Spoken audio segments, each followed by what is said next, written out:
Monsieur le délégué général de Wallonie-Bruxelles, bonjour. Bonjour Laurent. Pourquoi le métier de diplomate vous plaît-il? Mais le métier de diplomate est un des rares métiers où on peut se remettre constamment en question.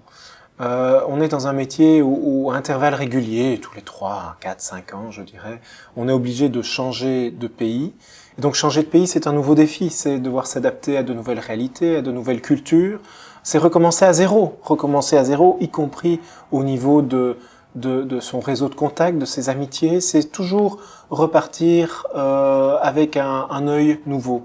Et ça, c'est quelque chose qui est très important pour moi. Avant de me lancer dans la carrière diplomatique, je dois dire professionnellement, j'étais assez instable. Et cette carrière a permis vraiment de me stabiliser, parce que là, je ne dois plus changer de métier, c'est le métier qui change pour moi. À intervalles réguliers, un nouveau pays, donc un nouveau métier, parce que tout change. Les réalités qu'on peut connaître dans un pays européen ne sont pas celles qu'on peut connaître dans un pays africain ou dans un pays asiatique. Et donc ça, c'est une donnée qui est particulièrement importante pour moi, ne pas être dans la routine, ne pas être dans la monotonie, et devoir chaque fois s'adapter à de nouveaux défis. Par ailleurs, je pense que ce qui est également très important pour moi, c'est de travailler pour mon pays. J'ai besoin de travailler dans un domaine qui fait sens en tout cas pour moi. J'ai vraiment besoin de sentir que je travaille pour quelque chose qui me dépasse. Et là encore, le métier de diplomate me le permet. En quel sens la francophonie est-elle aujourd'hui importante selon vous? Alors moi, je ne vois la francophonie qu'au travers du prisme africain. Pour moi, il n'y a pas de francophonie sans Afrique, il n'y a pas d'Afrique sans francophonie. C'est d'abord, d'une part, une chance formidable pour les pays francophones de pouvoir conserver des liens privilégiés avec l'Afrique. Je parle des pays francophones d'Europe, les vieux pays francophones, je parle de la France, de la Belgique et de la Suisse. Une chance formidable donc de pouvoir garder un lien très fort avec l'Afrique. Mais pour l'Afrique aussi, c'est une chance de se positionner sur la scène internationale, d'avoir cette langue qui reste encore aujourd'hui une grande langue internationale. Donc moi, je ne vois la francophonie qu'à travers l'Afrique. Et d'ailleurs, je dois dire que je pense que beaucoup de choses sont à repenser en francophonie. Pour l'instant, on a encore, je pense, notre réflexe un peu européocentriste. En ce qui concerne la francophonie, on pense que tout vient de chez nous, de la France, de la Belgique, de la Suisse. Non, la francophonie de l'avenir, c'est la francophonie telle qu'elle est parlée en Afrique. Je pense que ça devrait avoir un certain nombre de conséquences sur la façon dont on envisage notamment la francophonie institutionnelle. Est-ce que ça fait sens que le siège de la francophonie soit toujours en Europe? Non, je pense que le siège devrait se déplacer vers les réalités de terrain, vers l'Afrique.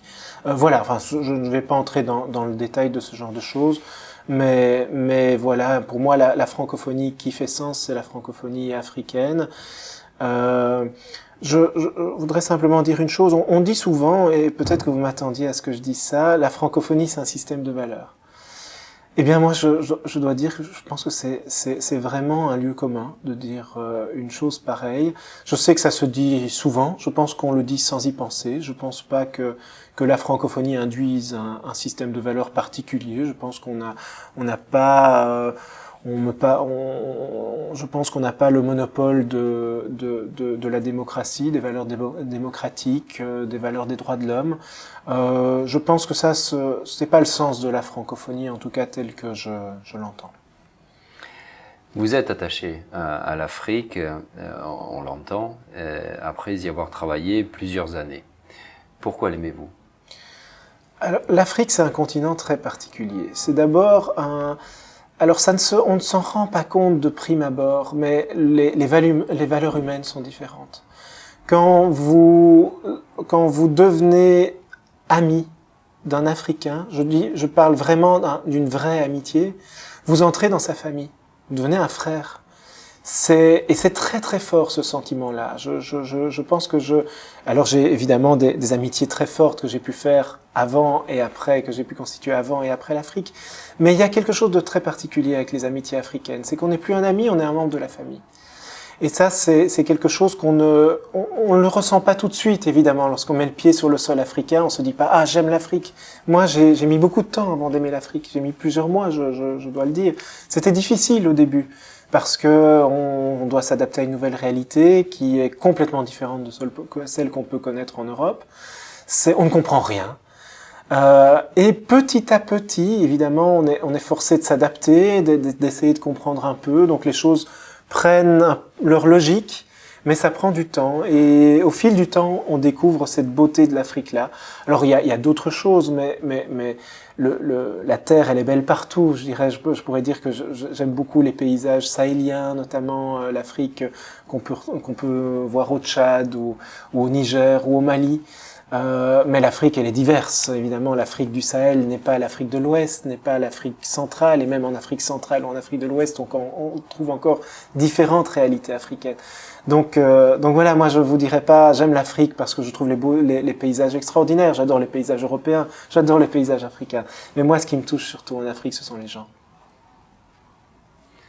Monsieur le délégué général, je vous remercie. C'était un plaisir, merci Laurent.